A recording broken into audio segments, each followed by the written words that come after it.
Oh ya, ini seminar yang sangat bagus dan sangat penting untuk memberikan wawasan kepada para peserta tentang AI sebagai salah satu produk teknologi masa kini yang memang sudah banyak mempengaruhi berbagai aspek, berbagai bidang kehidupan. Dan yang sangat penting lagi, AI ini dikaitkan dengan bagaimana berkontribusi dalam membangun atau mewujudkan pendidikan yang bermutu untuk semua. Sehingga kami tentu saja mendapatkan banyak sekali manfaat dari seminar ini, terutama juga nanti bagi peserta yang saya kira sebagian besarnya adalah guru atau mereka yang bekerja di bidang pendidikan. Karena penguasaan AI tentu sangat penting bagi para guru, apalagi memang juga di Kementerian Mendagri kami sudah ada kebijakan AI itu menjadi mata pelajaran pilihan mulai dari kelas 5 SD sampai jenjang menengah. Dan karena itu maka kami secara bertahap juga melatih AI dan coding bagi para guru, mulai dari guru di sekolah dasar, SMP dan juga SMA dan SMK. Sampai saya sudah persentasenya sudah berapa persen Pak Menteri pelatihan kepada para guru? Kalau persentasenya saya masih belum bisa menjelaskan karena masih on progress ya. Tapi sudah kita mulai di tahun 2025. Dan ini akan terus berjalan seiring dengan waktu. Tapi nanti memang untuk pelatihan AI dan coding ini tidak untuk semua guru. Nanti guru yang memang akan mengajar mata pelajaran itu. Tapi ini bukan guru yang kita angkat baru, tapi guru yang sudah ada, kemudian kita berikan tambahan pelatihan AI dan coding. Tentu saja sebagian ada yang memang guru yang selama ini ngajar TI, sebagian ada memang guru yang sama sekali baru dalam pengertian bukan ngajar TI, tapi nanti ikut pelatihan itu dan nanti bisa keikutsertaannya itu ketika dia nanti ngajar AI atau coding bisa juga dihitung dalam sertifikasi. Untuk SD kan sekarang masih banyak guru kelas Pak, akan ada guru mapel khusus AI gitu? Ya nanti guru kelas itu nanti akan punya kemampuan itu. Termasuk ini yang menjadi kebijakan kami kan 2027 nanti bahasa Inggris itu mulai diajarkan kelas 3 SD. Sementara selama ini kan juga belum ada bahasa Inggris di kelas SD kan. Kami juga tidak merekrut guru bahasa Inggris, tapi guru yang sudah ada itu kita berikan pelatihan bahasa Inggris. Sama dengan guru kelasnya juga ngajar bahasa Indonesia. Dia juga nanti punya kemampuan.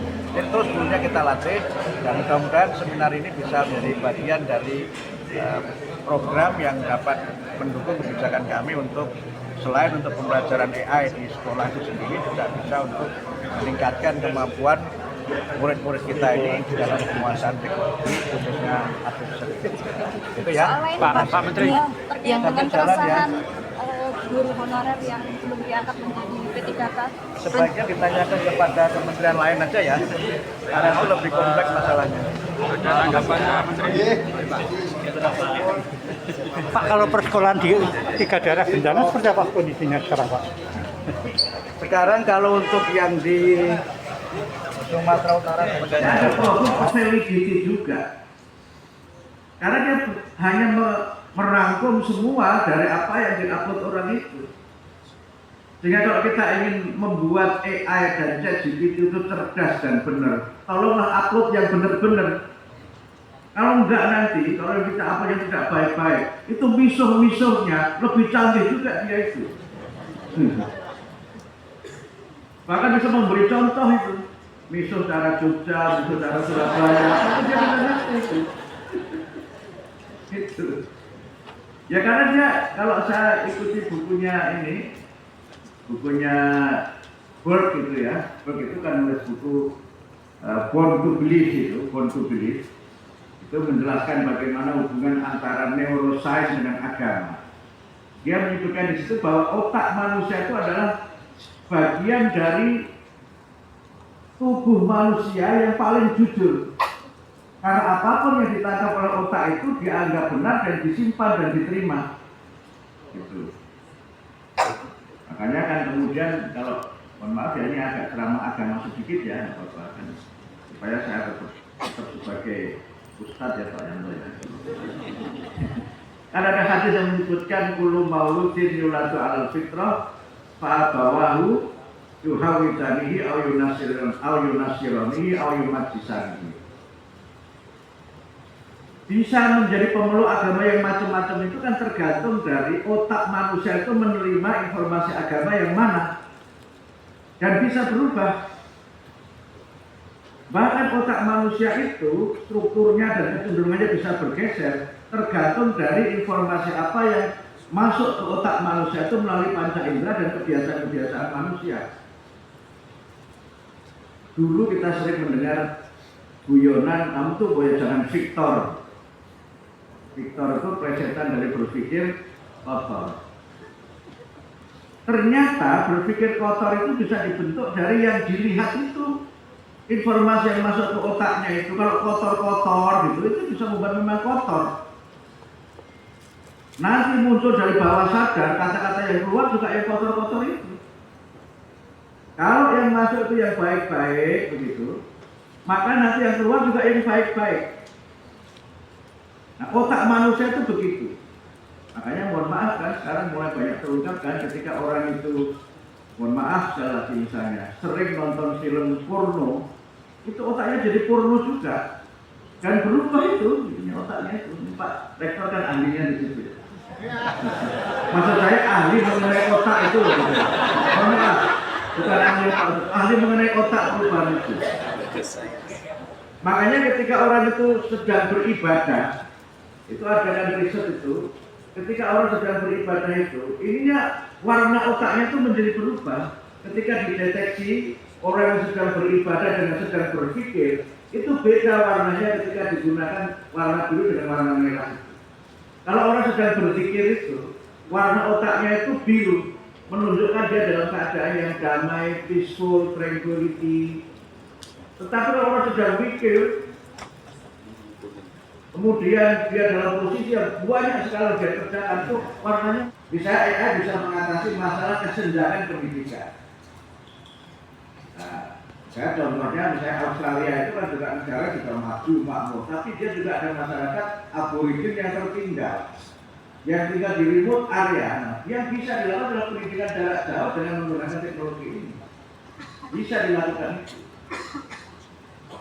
Nah, yang ketiga yang jadi concern juga adalah soal etika. Etika penggunaan AI. Makanya sekarang kalau kita itu foto sama orang itu hati-hati.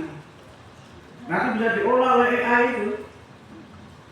Bisa diolah, kemudian bisa diberi narasi sedemikian rupa, ya kalau orang itu tidak kritis, seakan-akan itu benar. Tadi kita sempat cerita pembuatan film ya Pak Lidi. Jadi wajah saya ini bisa dibuat seperti umur 25 tahun. Di samping saya bisa ada perempuan cantik, nah siapa namanya begitu, dan bisa kemudian digerakkan seakan-akan saya bermesraan dengan yang sebelah saya itu. Padahal kenal saja juga tidak. Terus kemudian dituliskan. Itu saya awal-awal jadi menteri itu pernah diuji Pak Yanto. Ada orang bikin media begitu, dia bikin top news di medianya itu. Kemudian dibikin judul, agak kurang ajar juga wartawannya itu. Ini profil Abdul Mukti dan perempuan yang diselingkuhi.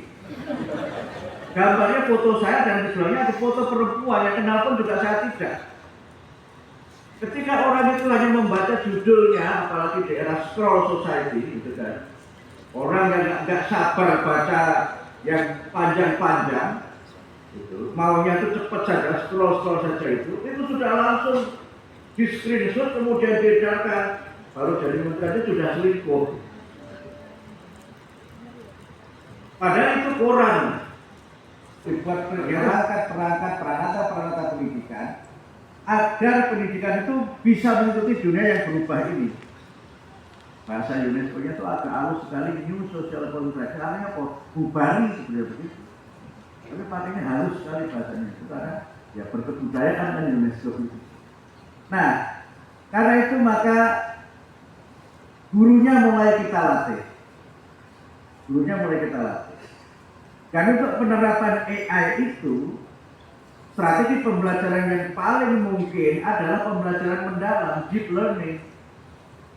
Sehingga waktu saya menyebut deep learning itu, Prof. Sunanda, Pak Bambang, ada sahabat saya, Profesor Heri, rektor Universitas Muhammadiyah Bandung itu langsung komentar, Prof. Mukti, pembelajaran mendalam itu kan AI gitu.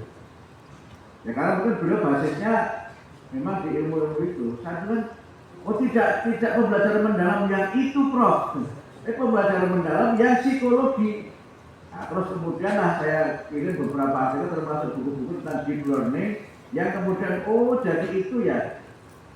Tapi poin saya adalah baik deep learning yang berkaitan dengan teknologi machine learning itu maupun deep learning yang berkaitan dengan psikologi dan bagaimana sistem otak neuroscience manusia itu bekerja, dua-duanya harus kita coba kembangkan bersama-sama.